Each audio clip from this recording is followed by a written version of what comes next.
Magandang hapon mga kapatid, ako po si Mean Los Baños, ang Senate Correspondent po ng News 5. Live po tayo mula dito sa Senado. Ilang update lamang po sa mga kaganapan dito. Mismong si Senate President Pro Tempore Ping Lacson nga ang nagkumpirma na may ilang grupo na kumikilos para pabagsakin ang gobyerno at mag-install ng isang tinatawag na civilian military junta. Hindi raw basta-bastang impormasyon ang nakuha ni Senator Ping Lacson dahil mismong siya inimbitahan daw para sumali sa nasabing pagkilos, pero sabi niya, hindi niya ito pinansin at dinedma lamang niya ito. Bakit? Dahil tingin ng senador, ito ay hindi sang-ayon sa konstitusyon. At ang ang kwento ni Senator Ping Lacson, bago pa yung malawakang rally na isinagawa ng Iglesia ni Cristo kamakainan lang at matapos yung serye ng mga pahayag na inilabas online ni dating Congressman Zaldico, saka daw nagsimula yung pag-reach out kay Senator Lacson para nga siya ay imbitahan na sumali sa pagkilos na yan para pabagsakin ng gobyerno, magkaroon na lamang ng isang civilian military junta.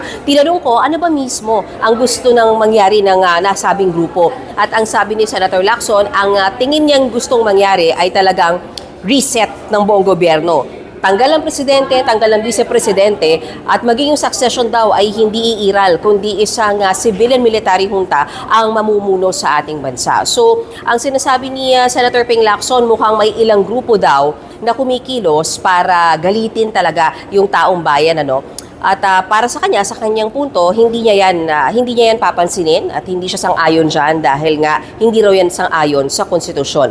Bagay na sinugundahan din ni Senate President Tito Soto dahil para sa kanya, delikado yung mga ganyang military adventurism. Posible raw tayong mauwi sa kaguluhan, anarkiya at Banana Republic, aniya. Mainam pa rin daw na laging sumang-ayon o yung ating mga kilos ay sang-ayon pa rin sa konstitusyon. Maging Senator Erwin Tulfo ay natanong natin kaugnay niyan. Sabi naman ni Senator Tulfo, naniniwala siya, hindi makakakuha ng sapat na suporta yung hinihingi nga ng ilang grupo na civilian military junta. Hindi raw gaya noong EDSA People Power 1 at 2 na sinuportahan ng simbahan at ng civil society groups. Ngayon, mukhang wala naman daw ganon. At tingin din niya, hindi makakabuti sa bansa yung ganyang plano ng iba na maglagay o ang mamuno sa ating bansa ay isang civilian military junta.